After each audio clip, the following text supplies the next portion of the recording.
نحمدہ و نصلی علی رسولہ الکریم اعوذ باللہ من الشیطان الرجیم بسم اللہ الرحمن الرحیم تلک امۃ قد خلت لہا ما کسبت ولکم ما کسبتم ولا تسألون عما کانوا یعملون صدق اللہ العظیم والمولا الکریم۔ نوجوان دوستوں اور یہاں اسٹیج پر تشریف فرما ذمہ داران، میں نے ابھی آپ کے سامنے سورہ بقرہ کی بہت مشہور آیت پڑھی کہ جس میں انبیاء اور اس کے بعد بڑے بڑے صلحاء کی دنیا سے گزر جانے کا تذکرہ ہے، اور پھر کہا گیا کہ یہ کچھ لوگ تھے جو گزر گئے، جو کچھ انہوں نے کمایا وہ تمہارے لیے ہے، جو کچھ تم کماؤ گے وہ تمہارے لیے ہے، تم سے ان کے بارے میں پوچھ نہیں ہوگی، نہ ان کی پوچھ نہ تمہاری پوچھ ان سے ہوگی۔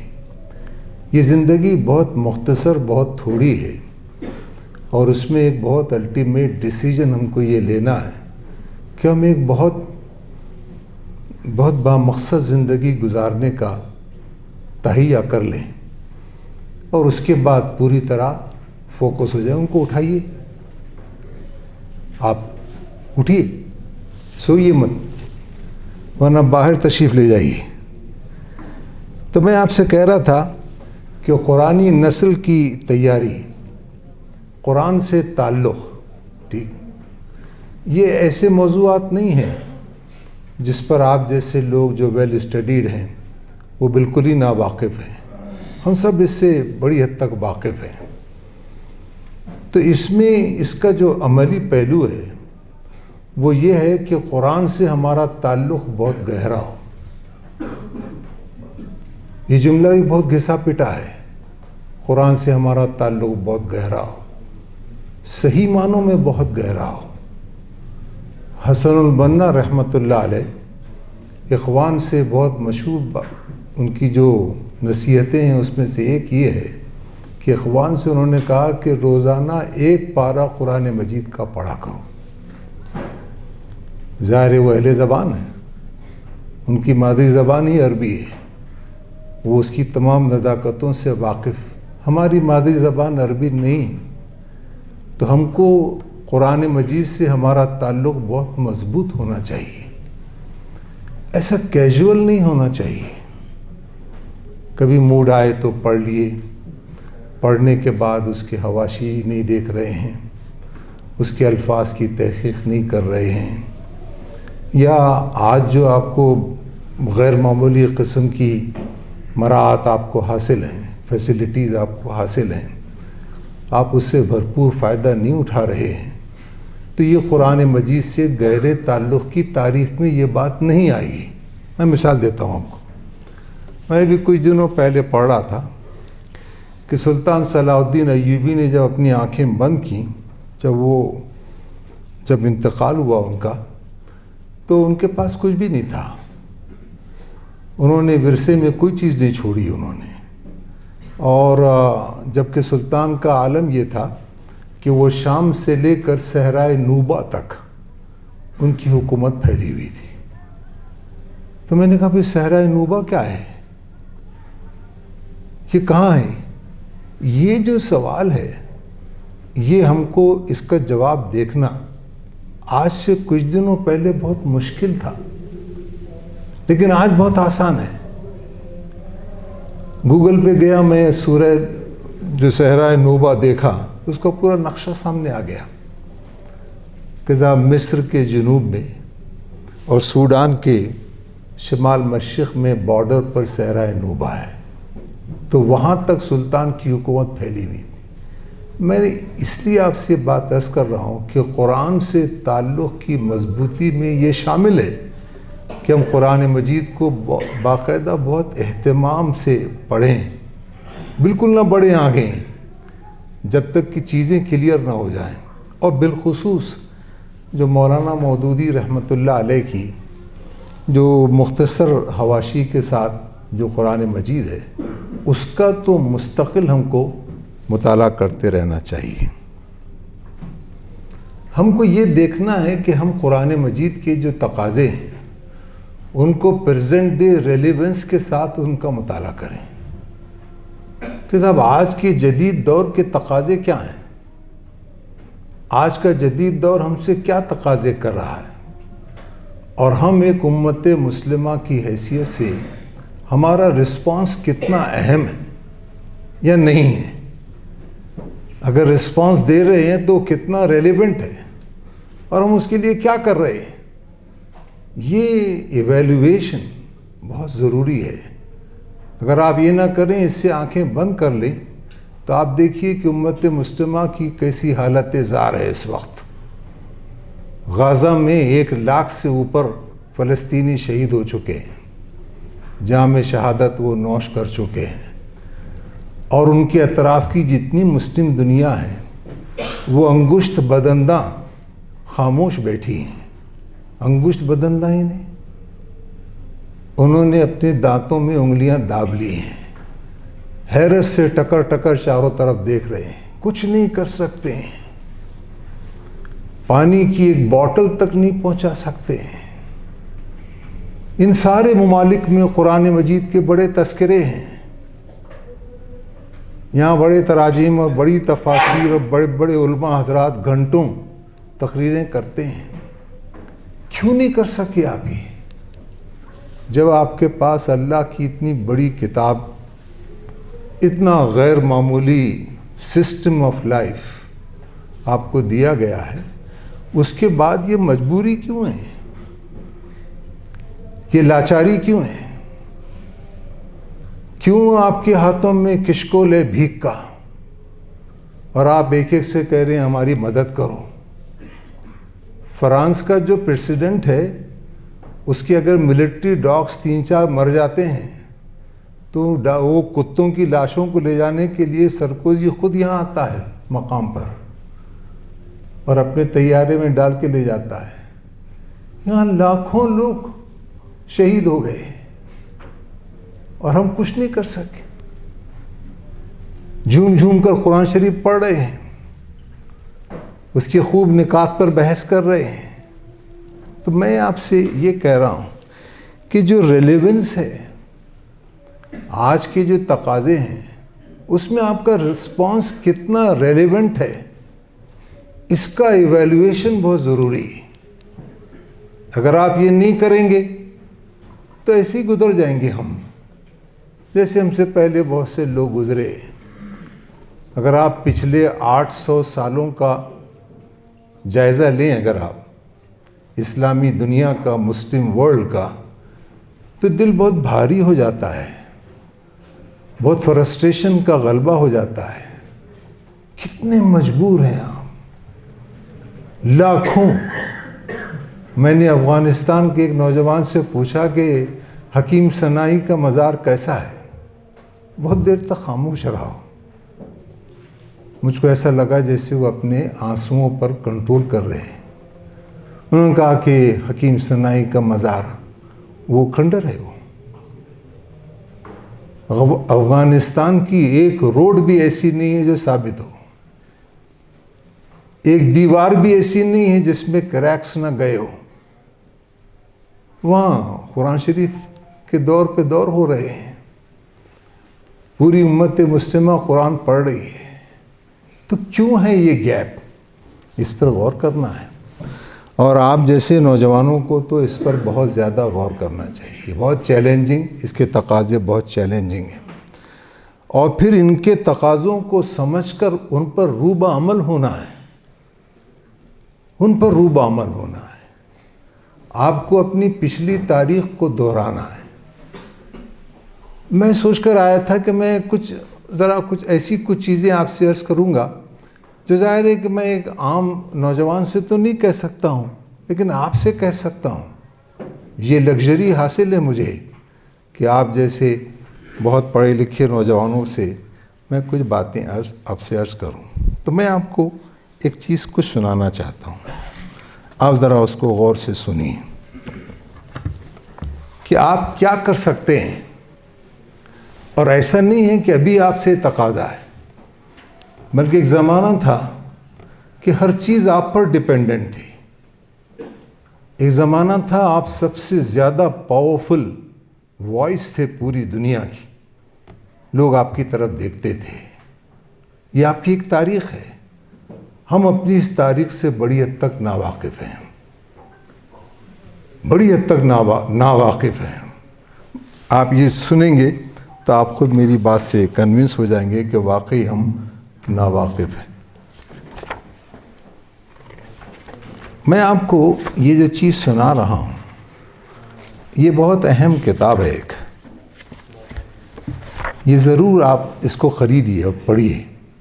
نیشنل جیوگرافی سے چھپی ہے اور 1001 inventions the enduring legacy of Muslim civilization, اس کا 3rd ایڈیشن ہے یہ، اور اس کے ایڈیٹر ان چیف ایڈیٹر ہیں سالم T S الحسانی۔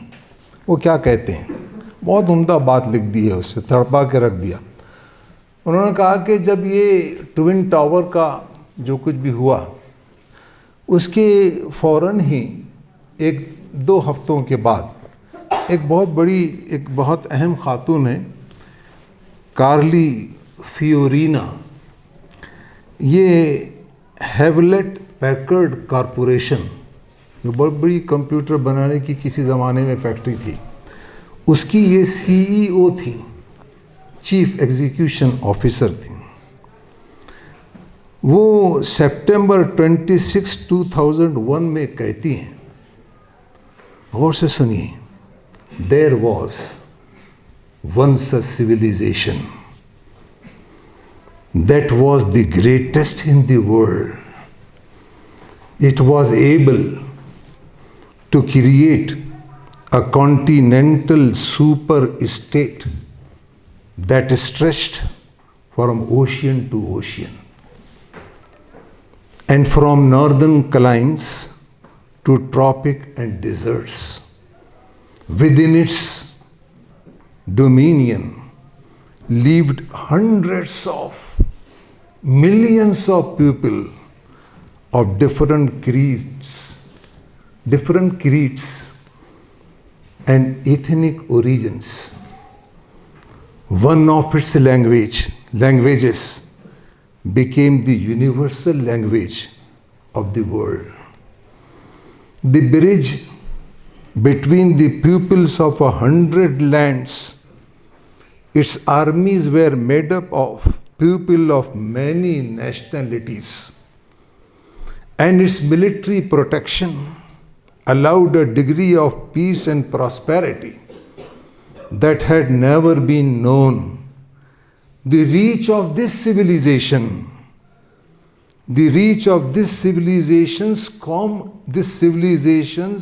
commerce extended from Latin America to China and everywhere in between. لیٹن امریکہ سے لے کر چائنا تک جتنی معلوم دنیا ہے وہاں تک. And this civilization was driven more than anything by invention. Its architects designed buildings that defied gravity. اتنی اونچی اونچی بلڈنگیں بنائیں، لگتا ہے کہ کشش سے ثقل نام کی کوئی چیز ہی نہیں، زمین کی کشش ہی نہیں. دوبارہ جملہ سنیے، بہت پیارا ہے. Its architects designed buildings that defied gravity. Its mathematicians created the algebra and algorithms that would enable the building of computers. آج جو کمپیوٹر بنے ہیں اس کی بنیاد وہیں سے آ رہی. And the creation of encryption. Its doctors examined the human body and found new cures for diseases. Its astronomers looked into the heavens. آسمانوں میں انہوں نے دیکھا. Named the stars and paved the way for space and travel and exploration. Its writers created thousands of stories of courage, romance, and magic. Its poets wrote of love when others before them were too steeped in fear to think of such things. When other nations were afraid of ideas, this civilization thrived. یہ پروان چڑھتی رہی. Thrived on them and kept them alive. When censor threatened to wipe out knowledge from past civilization, this civilization kept the knowledge alive and passed it on to others. While modern civilization shares many of these traits, the civilization I am talking about, آپ نے یہ میرا لکھا ہوا مضمون نہیں ہے بلکہ یہ کارلی فیورینا کی اسپیچ کا پہلا حصہ ہے. اتنا ڈرامائی انداز میں اس نے بتایا کہ سویلائزیشن کیسی تھی, اس کی حدود کہاں سے کہاں تک تھی, اس کے آرکیٹیکٹس, اس کے میتھمیٹیشین, اس کے سائنٹسٹ, اس کے انجینئرس, اس کے رائٹرس, اس کے پوئٹس, اس کے بزنس مین کہاں سے کہاں تک کام کر رہے تھے. اس نے اب تک کے نام نہیں لیا کون سی سویلائزیشن. اب کہہ رہی ہے تو دل تھام کے سنیے. This civilization I am talking about was the Islamic world. From the year 800 to 1600, which included the Ottoman Empire and the courts of Baghdad, Damascus, and Cairo, and enlightened rulers like Suleiman Azam the Magnificent. Although we are often unaware of our indebtedness to this other civilization, its gifts are very much a part of our heritage. آج جو کچھ بھی ترقی ہے وہ اسی کی مرہون منت. The technology industry would not exist without the contributions of Arab mathematicians. اب اس کے بعد اور بھی کچھ کہہ رہی. میں آپ کو صرف ایک آخری جملہ سنانا چاہتا ہوں. Technology and especially in the lives of Muslim pioneers, ماہرین in chemistry, physics, medicine, biology, algebra, engineering, architecture, art, agriculture, and in numerous manufacturing industries. یہ آپ کی ایک تاریخ ہے. یہ ان تقاضوں کو پورا کرنے والی جو قرآن ہم سے کہتا ہے وَأَنْتُمُ الْأَعْلَوْنَ إِن كُنْتُم مُؤْمِنِينَ, تم ہی غالب رہو گے. آپ یہ دیکھیے کہ لوگوں نے اس ریلیونس کو سمجھا اس زمانے میں. آپ کو بھی اس زمانے میں سمجھنا ہوگا, ورنہ قرآن مجید کی تفاسیر, قرآن مجید کے تراجم, قرآن مجید پر حاشیے, اس پہ تقریریں بہت چل رہی ہیں, ہر جگہ ہو رہی ہیں. آپ پوری مسلم ورلڈ میں جائیے, 800 سے لے کر 1800 سے لے کر 2500 تک اگر آپ دیکھیں, آپ کو ہر جگہ ایسا کون سا زمانہ ہے, ایسا کون سا مقام ہے جہاں قرآن مجید نہ پڑھا جاتا ہو. تو معلوم یہ ہوا کہ قرآن مجید کو صرف پڑھنا اور اس کے تعلق سے کچھ باتیں ادھر ادھر کی کر لینا یہ کافی نہیں, بلکہ قرآن مجید سے اگر آپ کو صحیح تعلق استوار کرنا ہے تو آپ کو یہاں اس دنیا کی زندگی کو قرآن کی تعلیمات کے مطابق برتنا ہوگا. اگر آپ نے یہ نہیں برتا, اس کی طرف سے آپ نے آنکھیں موند لیں اور ہم اپنے اپنے کمفرٹ زون میں مست اور مگن رہے, تو آپ نے ابلیس کی مجلس شورا کو تو پڑھا ہی ہوگا. آپ نے نہ پڑھا ہو تو اب پڑھی. ابلیس اپنے چھوٹے موٹے چیلے چپاٹوں سے کہتا ہے, کیا کہتا ہے دیکھیے, علامہ اقبال کی زبان میں سنیے. خیر اسی میں ہے قیامت تک رہے مومن غلام, چھوڑ کر اوروں کی خاطر یہ جہان بے ثبات. اس جہاں سے ہم کو کیا کرنا ہے؟ یہ دنیا ختم ہونے والی ہے. چھوڑ کر اوروں کی خاطر یہ جہان بے ثبات. وہی شعر و تصوف اس کے حق میں خوب تر، جو چھپا دے اس کی آنکھوں سے تماشائے حیات. اس کی آنکھوں سے تماشائے حیات چھپا دے، اس سے کبھی بھی یہ ڈیمانڈ ہی نہیں کرے کہ تم کو کیا کرنا ہے. اس پر میں آپ کو علامہ اقبال کی اور ایک مشہور نظم سنانا چاہتا ہوں، جو کئی تقریروں پر بھاری ہے.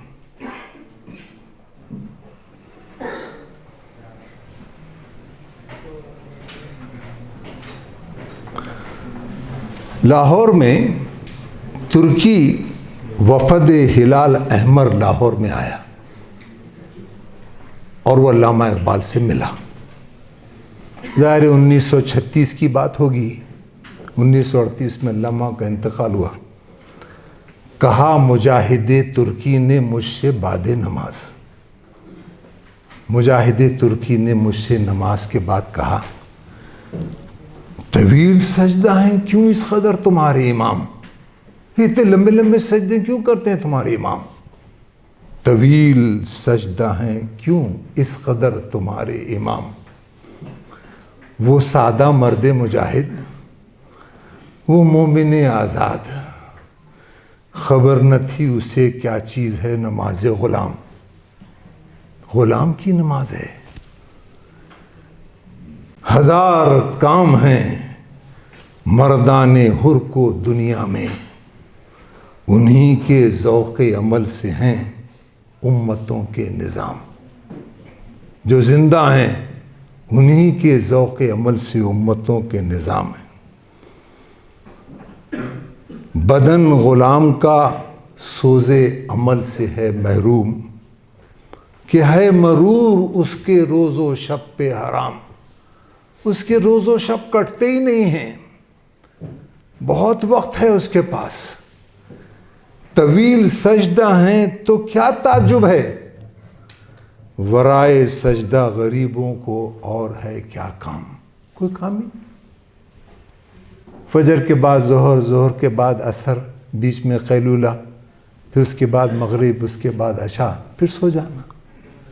کھانا خوب کھانا، میٹھے خوب کھانا، سنت ہے میٹھا کھانا. قیلولہ بہت دیر تک کرنا، 3 گھنٹے کا قیلولہ. وہ بہت مشہور جوک ہے نا وہ، کہ اسلامی انقلاب جو ہے وہ جماعت اسلامی کے آفس میں آیا، وہاں سے تھک کر وہ ایس آئی او کے پاس چلا گیا، تو ہر جگہ دونوں کو سوتا ہوا ہی پایا اس، کیونکہ قیلولہ کر رہے تھے، بہت طویل قیلولہ. ایسی میں نے آپ کو ہنسانے کے لیے کہہ دیا، ورنہ میں بھی جماعت ہی کا رکن ہوں. تو وہ کہہ رہے ہیں، خدا نصیب کرے ہند کے اماموں کو وہ سجدہ جس میں ہے ملت کی زندگی کا پیغام.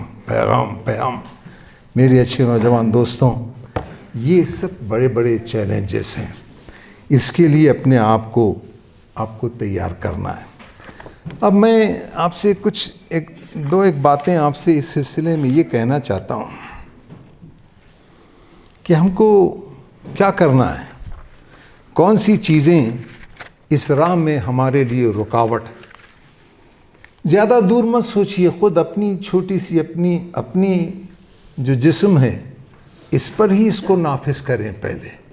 وہ بہت مشہور جوک ہے، کہ مشہور جوک نہیں ہے، واقعہ ہے وہ، کہ علامہ خمینی کے پاس شاید ضیاء الحق گئے. انہوں نے کہا کہ میں پورے پاکستان میں اسلام کو نافذ کرنا چاہتا ہوں.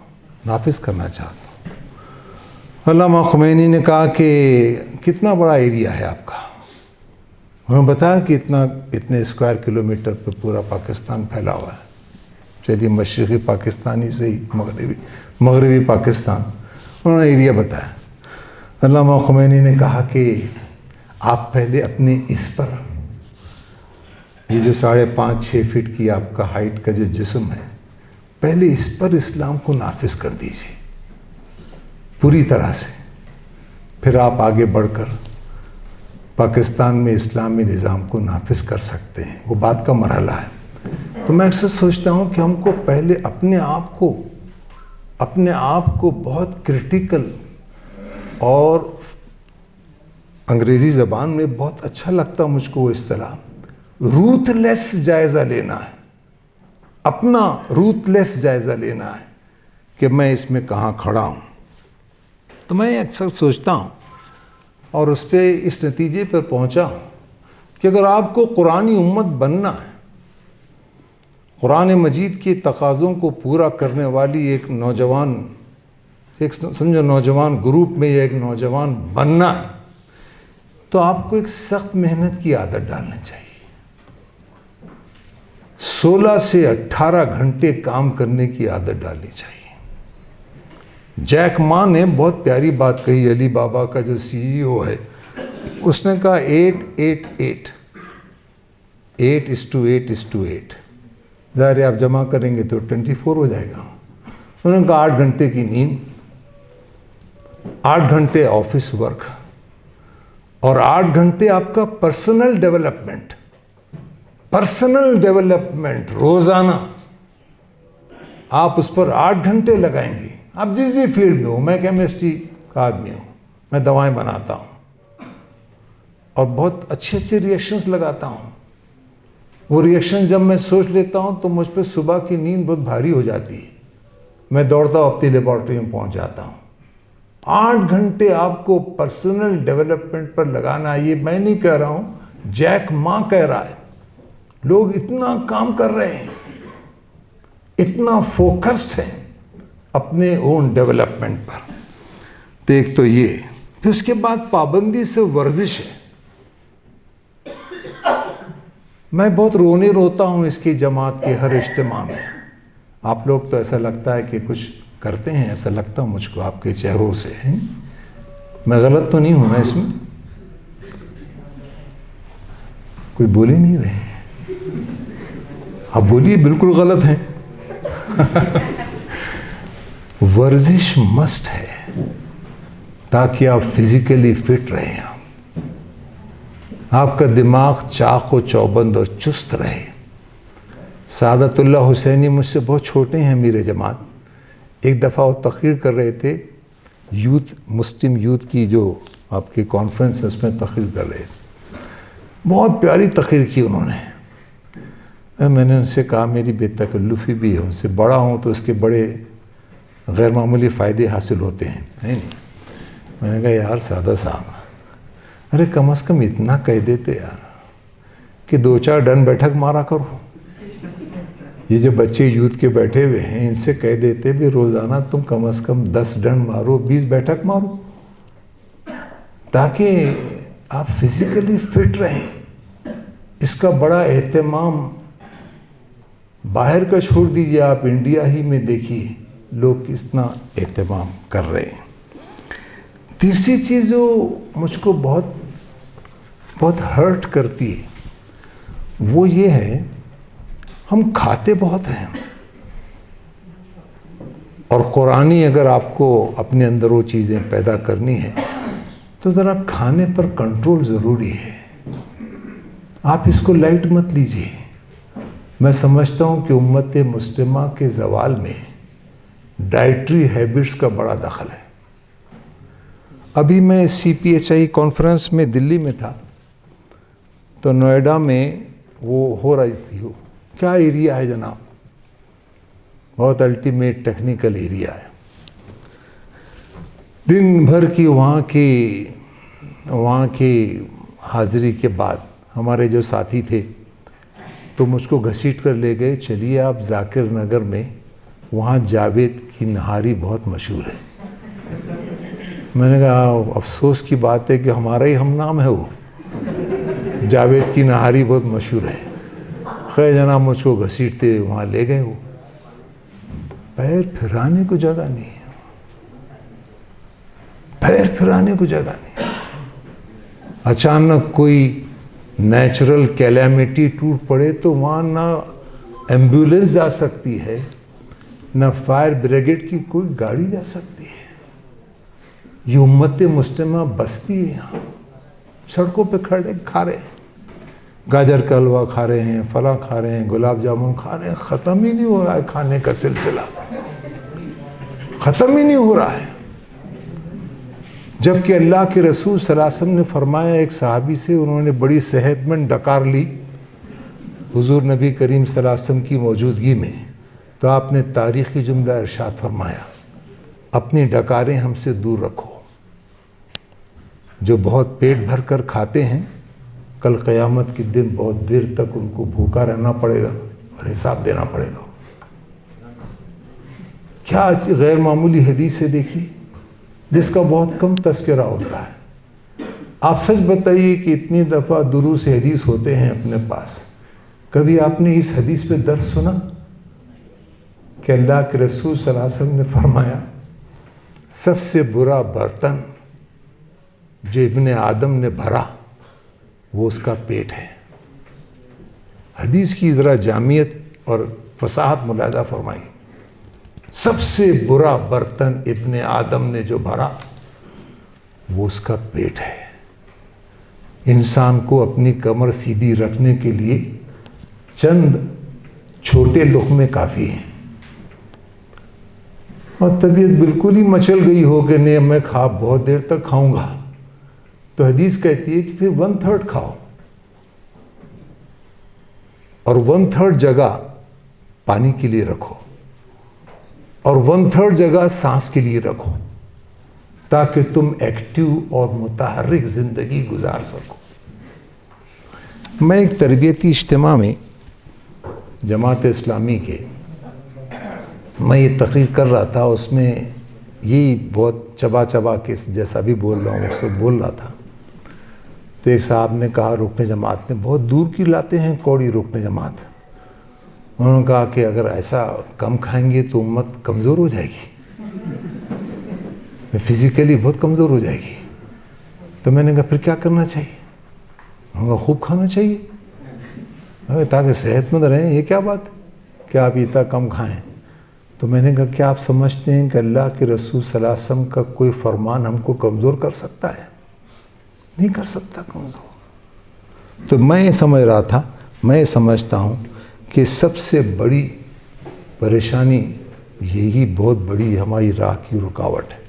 دوسری بات جو ابھی آپ کے ذمہ دار کہہ رہے تھے کہ مٹیریلسٹک پوائنٹ آف ویو کے مقابلے میں جیسے کیریئرزم ہے، اب بس روحانیت کا دورہ ہو۔ آپ آل آف اے سڈن یہ مت کہیے لوگوں سے کہ بھی آپ اپنے کیریئر پر توجہ نہ فرمائیں۔ بہت اچھی ماشاءاللہ ہمارے نوجوان دوست نے اس میں بیلنس قائم کیا انہوں نے، کیونکہ آپ جب یہ کہیں گے تو ٹیلنٹڈ لوگ آپ کے پاس سے ہٹ جائیں گے، وہ کہیں گے صاحب یہاں گزر ہی نہیں ہے کسی ٹیلنٹڈ فرد کا، یہ خود منع کر رہے ہیں، میں یہاں جانا چاہتا ہوں، وہاں جانا چاہتا ہوں، یہ اپنا کیریئر بنانا چاہتا ہوں۔ آپ اس سے کہیے تم بناؤ ضرور کیریئر، لیکن اسپریچوئلزم، روحانیت کو ہمیشہ ملحوظ رکھو۔ ویسٹ کے پاس صرف مٹیریلزم ہے، ویسٹ کے پاس صرف مٹیریلزم ہے۔ آپ اس مٹیریلزم کے مقابلے تھینک یو آپ اس مٹیریلزم کے مقابلے میں اسپریچوئلزم پر زیادہ زور دیں۔ اب یہ بڑا وسیع ٹاپک ہے، اس کو سمیٹنا، اس کو سمجھنا ذرا نسبتاً مشکل ہے، تو میں آپ کو اس کی ایک چھوٹی سی مثال دیتا ہوں اور مختصر سے کر کے دیتا ہوں۔ اللہ کے رسول صلی اللہ علیہ وسلم کے پاس ایک صحابی رسول حاضر ہوئے اور انہوں نے کہا کہ اللہ کے رسول میں نے اپنی بیٹی کو کیسے زندہ دفن کیا؟ وہ پکارتی رہی، جب میں گڑھا کھودتا رہا کہ بابا آپ کے کپڑوں پہ کتنی دھول مٹی اڑ رہی ہے، وہ میری دھول مٹی کو جھاڑتی بھی تھی اور میں گڑھا کھودنے میں مصروف تھا۔ جب گڑھا کافی گہرا ہو گیا میں نے اس کا ہاتھ پکڑا، اس میں ڈال دیا۔ آپ کو واقعہ پورا یاد ہوگا، اس لیے میں اس کو مختصر عرض کر رہا ہوں۔ وہ آخر تک پکارتی رہی کہ بابا بابا آپ یہ کیا کر رہے ہیں، لیکن میں بالکل پسیجا نہیں، میں نے اس سے مٹی ڈال دی۔ اللہ کے رسول صلی اللہ علیہ وسلم اس بات پر اتنا روئے آپ کہ آپ کی ریش مبارک آنسوں سے تر ہو گئی۔ کسی نے کہا کہ اے بندے خدا، تم نے اللہ کے رسول کو غمگین کر دیا، غمگین کر دیا تم نے۔ تو حضور نے فرمایا کہ نہیں، اس کو کہنے دو، اس کے دل کا بوجھ ہلکا ہو رہا ہے۔ روایت میں آتا ہے کہ آپ نے دوبارہ اس سے کہا کہ دوبارہ اس واقعے کو سناؤ اور اتنی ہی تفصیل سے سناؤ۔ انہوں نے اس واقعے کو دوبارہ سنایا۔ اللہ کے رسول صلی اللہ علیہ وسلم دوبارہ خوب روئے اس پہ۔ یہ روحانیت ہے۔ اگر آپ روتے نہیں بلکہ بہت کولڈ بلڈڈلی آپ کہتے اوکے ٹھیک ہے، اٹس آل رائٹ، ٹھیک ہے، تم کو بہت دکھ ہے نا اس کا، ٹھیک ہے، دعا مانگ لو، اللہ معاف کر دیں گے اور اپنی نئی زندگی کا آغاز کرو، یہ سب بہت آسان تھا۔ لیکن یہ بہت بزنس ٹائپ ہو جاتا جواب، بہت کمرشل جواب ہو جاتا ہے۔ اللہ کے رسول صلی اللہ علیہ وسلم نے ایک تاریخ بنا دی۔ تو میں آپ سے عرض کر رہا ہوں کہ روحانیت لانے کے لیے اپنے اندر ہم کو اللہ کے رسول صلی اللہ علیہ وسلم کی زندگی پاک کا بہت تفصیل سے مطالعہ کرنا چاہیے۔ وہ باقاعدہ آپ کے روزانہ کے نصاب میں شامل ہو پڑھنے کے۔ بالخصوص سیرت النبی صلی اللہ علیہ وسلم، علامہ شبلی نعمانی رحمۃ اللہ علیہ اور سید سلیمان ندوی، آپ ضرور پڑھیے۔ آپ کو اس کے ہر جملے میں آپ کی آنکھوں سے بے اختیار آنسو بہیں گے، اتنا اچھا لکھا ان کو علامہ شبلی نے اور سید سلیمان ندوی نے۔ سیرت سرور عالم صلی اللہ علیہ وسلم مولانا مودودی کی 2 حصوں میں آپ پڑھیے، اس کو بار بار پڑھیے۔ اگر ایک دفعہ پڑھ چکے ہوں تو دوبارہ شروع کیجیے۔ خطبات بہاولپور پڑھیے ڈاکٹر حمید اللہ کے، مقالات سیرت پڑھیے، آصف خدوائی صاحب بہت اچھی انگریزی میں لکھتے ہیں، وہ پڑھیے۔ اسپرٹ آف اسلام محمد علی نہیں، امیر علی، انہوں نے یہ لکھی ہے، آپ ضرور پڑھیے۔ خطبات مدراس پڑھیے، عشرہ مبشرہ پڑھیے بشیر ساجد صاحب کی۔ میں نے تو اتنے مزے لے لے کر پڑھا ہوں عشرہ مبشرہ کو کہ میں آپ سے بیان نہیں کر سکتا ہوں۔ میں نے کہا آپ سے روحانیت بہت ضروری ہے ہمارے اندر آنا، تو اس کی ایک مثال آپ کو اور دیتا ہوں۔ سعید بن زید جو کہ عشرہ مبشرہ میں سے ہیں، ان سے کسی نے پوچھا ہے صحابی رسول وہ 10 خوش نصیب کون سے ہیں جنہیں اللہ کے رسول صلی اللہ علیہ وسلم نے دنیا ہی میں جنت کی بشارت دی؟ اب جناب انہوں نے نام گنوانے شروع کیے، سیدنا ابو بکر، چاروں خلفاء، وہ سب آپ نام دیکھ لیجئے۔ تو 9 ناموں تک آ گئے۔ اب اس کے بعد رک گئے ہیں جناب، کچھ کہہ ہی نہیں رہے ہیں۔ تو سوال کرنے والے نے کہا کہ اے صحابی رسول 10ویں کون سے ہیں؟ ابھی بھی کچھ نہیں کہہ رہے ہیں۔ جب دوبارہ انہوں نے پوچھا تو انہوں نے کہا کہ وہ میں ہوں۔